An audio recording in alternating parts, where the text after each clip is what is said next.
फेरी की राइड है और यहाँ से आपको निकलते ही पूरे शहर का एक पैनोरामिक व्यू मिलता है। यहाँ तो आज गिरूंगा। अगर मैं पर्सनल एक्सपीरियंस की बात करूं तो डेट इज अमेजिंग और तन्हाई को दूर करने के लिए हमने इस परी से बातें भी की और तब से ये वीरान और सुनसान पड़ी है और दिन ब दिन जो है इसकी हालत मजीद खस्ता हो रही है। अस्सलाम वालेकुम, welcome back to another video. So आज की वीडियो में मैं आपको सैर करवाने जा रहा हूँ एक ऐसी जगह पे जहाँ पे ना तो ट्रैफिक है, ना ही गाड़ियों का शोर और ना ही ये शहर की जो है भाग दौड़। सो ये जगह एक क्लस्टर ऑफ आइसलैंड है, ठीक है, जो टोटल जिसके 9 आइसलैंड हैं और इस पूरे ग्रुप को जो है ना प्रिंसेस आइसलैंड बोलते हैं। तो चलते हैं हम। और ये राइड कोई गाड़ी की या ट्राम की या ट्रेन की राइड नहीं है, ये एक फेरी की राइड है। सो साथ साथ हम फेरी की राइड एंजॉय करेंगे और जो है ना थोड़ी सी इसके बैकग्राउंड के बारे में बात करेंगे। तो वीडियो के अंत तक देखिएगा, इंटरेस्टिंग फैक्ट्स इसके अंदर होंगे। सो प्रिंसेस आइसलैंड पे जाने के लिए हमारे पास 2 रूट होते हैं, या तो हम काबागाई से बैठते हैं या एमिनो से। तो हमने चूज किया कि एमिनो से बैठेंगे और जाएंगे हम बुयुकादा। बुयुकादा 2 वर्ड का कॉम्बिनेशन है। लाइक बुयुक का मतलब है बड़ा, बिग, और आधा का मतलब होता है आइसलैंड। टर्किश लैंग्वेज के अंदर बुयुकादा को है कि बिग आइसलैंड। तो टोटल 9 आइसलैंड में से इनके जस्ट जो है वो 5 जो है ना वो आबाद हैं, या जहाँ पे टूरिस्ट जाता है वो इन 5 आइसलैंड पे जाता है, जिसमें सबसे बड़ा जो है वो बुयुकादा है। तो हम जस्ट बुयुकादा पे जाएंगे।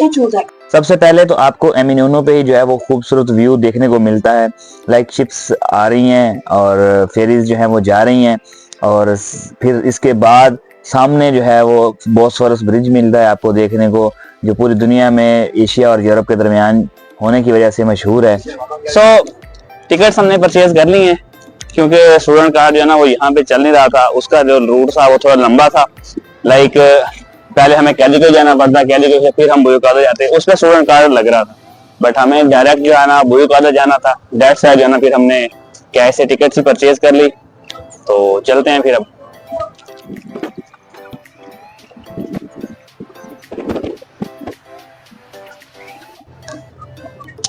सो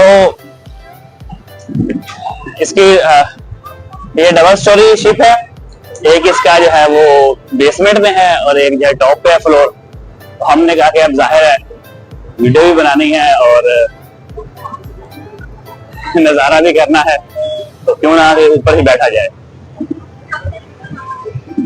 सर्दियों में टूरिस्ट बहुत ज्यादा कम हो जाता है, सो इसलिए जो है यहाँ पे भी आपको फेरी के अंदर रश बहुत कम नजर आ रहा है, बट ये गर्मियों में बहुत ज्यादा होता है।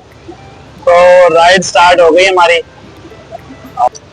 सो ये आइसलैंड जो है वो तकरीबन हमारा जो टोटल इनका जो क्लस्टर है सारे आइसलैंड का वो तकरीबन 2 से 15 किलोमीटर के दरमियान फैला हुआ है।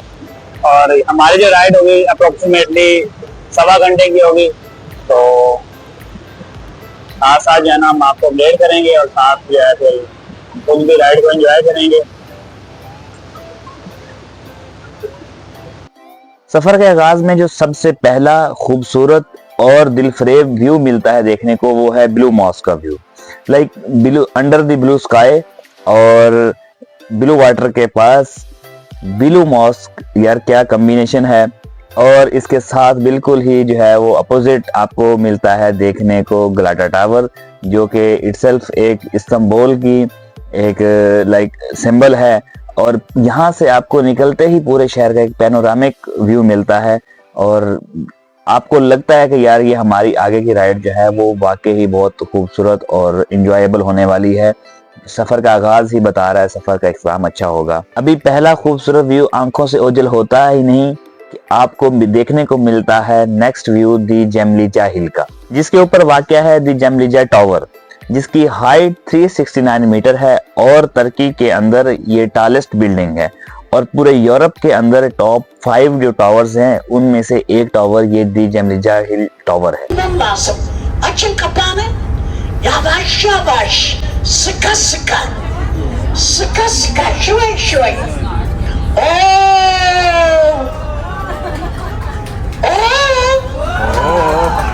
सादा अल्फाज में कहूँ तो ये चाचा बस अपना चूरन बेच रहा था। बस फर्क सिर्फ इतना था कि हमारे यहाँ पाकिस्तान में लोग बसों में बेचते हैं और ये यहाँ फेरी में बेच रहा था। बस इसको अपनी प्रोडक्ट सेल करनी थी और इसी को वो टर्किश शो का नाम दे रहा था। और फिर शुरुआत होती है खूबसूरत जजीरों के खूबसूरत मंजर की नुमाइश की। ये घर देखें कितना पुरसकून जगह पे है माशाल्लाह। और ये हमारी डेस्टिनेशन तो नहीं है, लेकिन ये उन 5 जजीरों में से एक जजीरा है जिसकी मैंने स्टार्ट में बात की थी कि 5 ऐसे आइसलैंड है जहाँ पे टूरिस्ट जाता है। तो हम इस पे जाएंगे तो नहीं, बस ये हमने साथ इसको कैप्चर कर लिया जाते जाते कि इसको भी ऐड कर लें। फेरी जो है हमें खूबसूरत नज़ारे करवाते करवाते फाइनली 1.5 घंटे की मुसाफत के बाद हमें लेके पहुंची हमारी डेस्टिनेशन बुयुकादा पे। और ये है जी बुयुकादा, जिसका ये सबसे पहले आपको व्यू मिलता है यहाँ से जब आप एंटर होने लगते हैं। दिस इज़ द डॉक, जहाँ जाके ये फेरी लगेगी और फिर हम लैंड करेंगे बुयुकादा पे। और फिर यूं लगी हमारी कश्ती किनारे पे।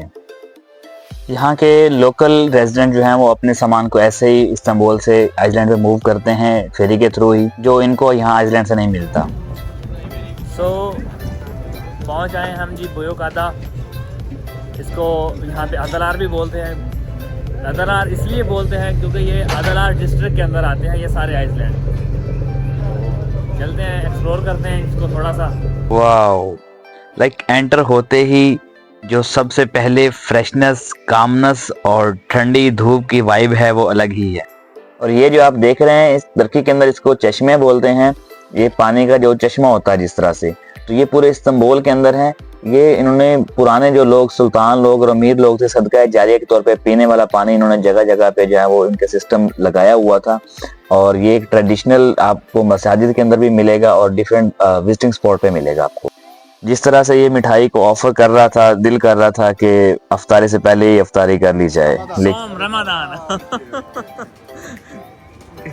लें जी, सादा अल्फाज में ये है घंटाघर प्रिंसेस आइसलैंड का, जहाँ पे आपको बाईसाइकिल मिल जाएंगी। क्योंकि वीडियो को स्टार्ट में मैंने बताया था कि यहाँ पे और तो कोई आपको ट्रैफिक या कन्वेंस नहीं मिलेगी, जस्ट आपको बाईसाइकिल मिलेंगी, या फिर यहाँ के जो लोकल लोग हैं वो इलेक्ट्रिक कार्ट यूज़ करते हैं। और टूरिस्ट जो है वो यहाँ से बाईसाइकिल लेते हैं और फिर पूरे आइसलैंड का वो चक्कर लगाते हैं और घूमते हैं। बाईसाइकिल लेते हुए हमने थोड़ा ये मैप का भी जायजा ले लिया कि जो है ना हम किस तरह से घूम सकते हैं। बाईसाइकिल हमने ले ली है और चलो करवाते हैं आपको थोड़ी सी सैर। पार्दोन, या तो आज गिरूंगा।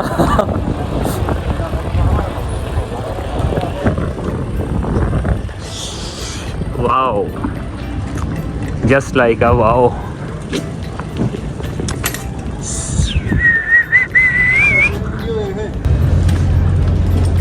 Oh sorry.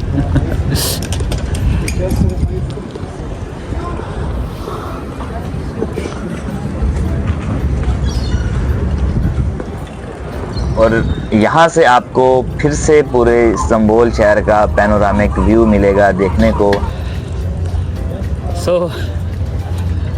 अगर मैं पर्सनल एक्सपीरियंस की बात करूं तो जब से मैं यानी कि इस्तांबुल आया हूं, जो ये एक्सपीरियंस है बिल्कुल काम, रिलैक्सिंग, और कोई हसल बसल नहीं है, कोई शोर नहीं है, कोई ट्रैफिक नहीं है, कोई हॉर्न नहीं है। एक पीसफुल लाइफ है यहाँ पे। बट ये एक चीज़ है, बंदा ये थोड़ी टाइम के लिए अच्छी लगती है। अगर लॉन्ग टर्म में रहना हो तो फिर बंदे को ये होता है कि यार इतना भी खामोशी नहीं होनी चाहिए। बट जितनी देर के लिए बंदा आता है वो एंजॉय करता है। You can see people are here and ये यहाँ की मस्जिद है।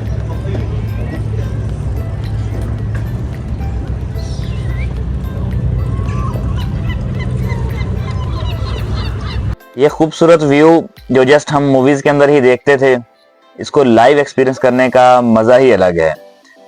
मैं यहाँ पे इस्तांबुल में बाकी जगह पे जो घूमा हूँ, लेकिन इसका जो यहाँ पे रिलैक्सिंग और कामनेस का जो इन्वायरमेंट है ये फील ही अलग है।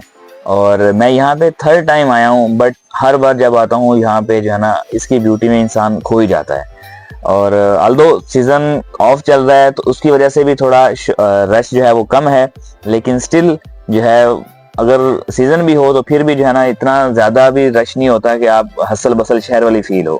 ये देखें कि बिल्कुल अभी आजकल जैसे सुनसान लग रहा है आपको, तो गर्मियों के अंदर थोड़ा जो है वो लोगों की मूवमेंट ज़्यादा होती है, बट स्टिल जो है वो रिलैक्सिंग ही रहता है क्योंकि इसका इन्वायरमेंट ही ऐसा है। अच्छा लग रहा है। लाइक साइकिल चलाने से एक तो सबसे पहले जो चीज़ याद आई है वो स्कूल के दिन जिनमें हम जाते थे, और एक तो वो मेमोरीज रिकॉल हुई हैं। सेकंड ये लाइक ऐसे लग रहा है जैसे बंदा किसी शहर से दूर किसी विलेज के अंदर बंदा गया और वो वाइब आती है। लाइक यहाँ पे आपको जस्ट टूरिस्ट ही नज़र आएंगे जैसे ये सारे गए हैं।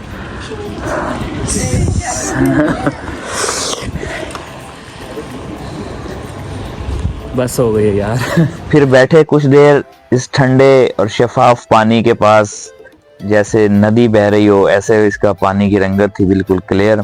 और तन्हाई को दूर करने के लिए हमने इस परी से बातें भी की, लेकिन ये तो पत्थर की परी निकली। ये है जी यहाँ का आया योर्गी चर्च जो 17th सेंचुरी के अंदर बना था, और ये इसका एरियल व्यू। बहुत ज़्यादा टूरिस्ट जो है वो इसको विजिट करने के लिए भी आते हैं। और अब बारी आती है इस अजीम और खस्ता हाल बिल्डिंग की, जो वुडन बिल्डिंग है, पूरे यूरोप में सबसे बड़ी बिल्डिंग। 1898 के अंदर ये इसको बनाया गया। स्टार्ट में इसको होटल या इसको कैसीनो बनाना था, बट उस टाइम के सुल्तान ने इसको जो है रिफ्यूज कर दिया और इसको जो है वो एक चर्च में कन्वर्ट कर दिया गया। लेटर ऑन इसको कन्वर्ट कर दिया गया एक यतीम खाने के अंदर, जिसमें कई दहाइयों तक यतीमों की परवरिश और तालीम दी जाती थी। 1964 के बाद पॉलिटिकल रीजन की वजह से इसको बंद कर दिया गया और तब से ये वीरान और सुनसान पड़ी है और दिन ब दिन जो है इसकी हालत मजीद खस्ता हो रही है। ऑफ सीजन होने की वजह से काफ़ी कुछ जो है वो बंद था, मार्केट भी और ये रेस्टोरेंट भी और एक दो विजिटिंग प्लेस भी बंद थी। सो हमने जो है अफ्तारी का टाइम हो रहा था और सामान खरीदा अफ्तारी का और बनाई, खुद तैयार की अफ्तारी, और फिर जो है हमने अफ्तारी की।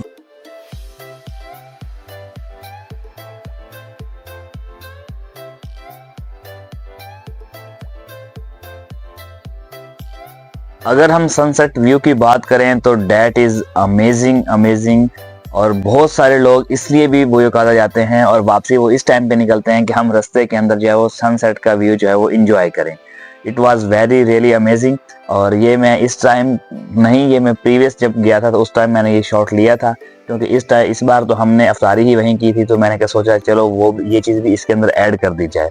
और बहुत सारे लोग जो है वो इस सनसेट के व्यू को देखने के लिए जो है ना वो ट्रैवल इस टाइम पे करते हैं कि हम रास्ते में इसको एंजॉय करें। तो मैंने ये 2 टाइम के अंदर जो है ना, एक बार पहले गया था तो उसमें सनसेट को कैप्चर किया, और दूसरी बार जो है ये शहर का जो व्यू है जो नज़र आता है बोयोकादा से वो कैप्चर किया। तो भाई मेहनत लगती है। चैनल को सब्सक्राइब करना ना भूलिएगा और मिलते हैं नेक्स्ट ऐसी किसी एक वीडियो के अंदर। तब तक अपना ख्याल रखिएगा। अल्लाह हाफिज़।